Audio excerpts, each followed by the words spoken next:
Welcome to the 1 Minute. Today's Bible reading is the 6 chapters of First Timothy. Now I say First Timothy because there's a second letter that is written to him. First Timothy, Second Timothy, and by the way, Titus are what we call the three pastoral epistles. They are written from Paul to help give instruction to the young pastor.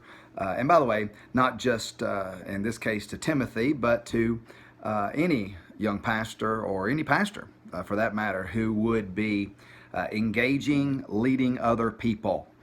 Do let me say that it's not restricted to just pastoring. There is a plethora of information you're going to find that you will need from the Bible reading today.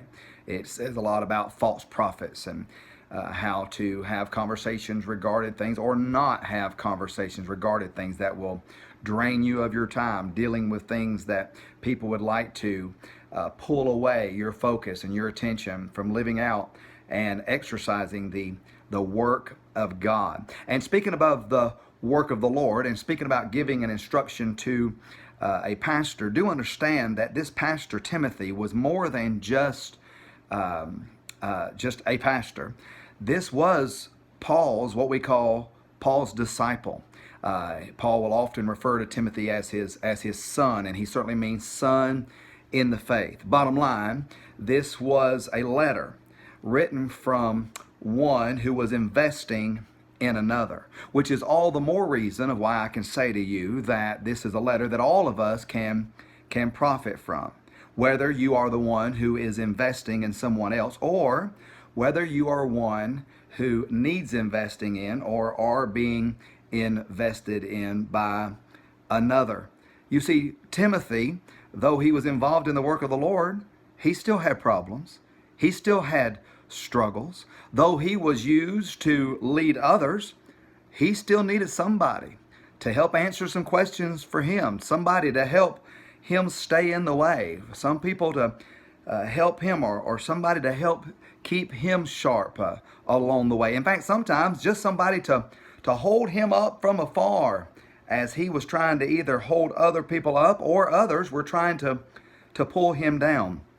Timothy needed a Paul in his life. We all need a Paul in our life.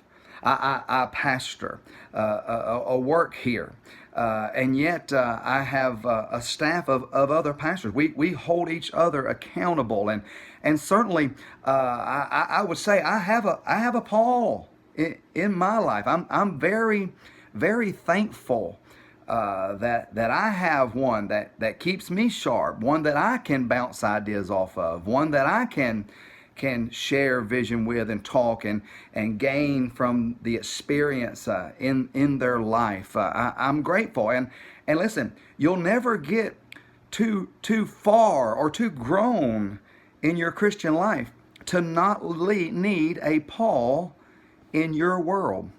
And may I just say that while all of us need a Paul in our world, or a Paulette, we should all also be willing to be a Paul or a Paulette. I'm obviously making reference to this applying to ladies as well in other people's lives. And so I just say to you that God's plan is that we are used in the life of another people. And when I consider this relationship that Paul and Timothy had, I just thought to myself how vital it was for Paul in his accounting before the Lord, and how absolutely vital it was for Timothy in his work in the Lord. And not only Timothy, but all those who Timothy would invest in. And by the way, Paul invested in more than just Timothy, but we have the record of this.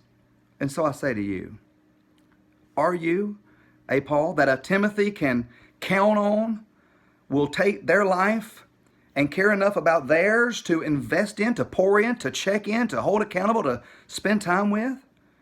And are you a Timothy that can be held accountable, that will take instruction, that will take biblical counsel, that will be transparent with your need for help? Because if we're not willing to be either, we're not willing to actually be used of the Lord. Because it's not just necessary, it's absolutely essential. And I pray you have them in your life.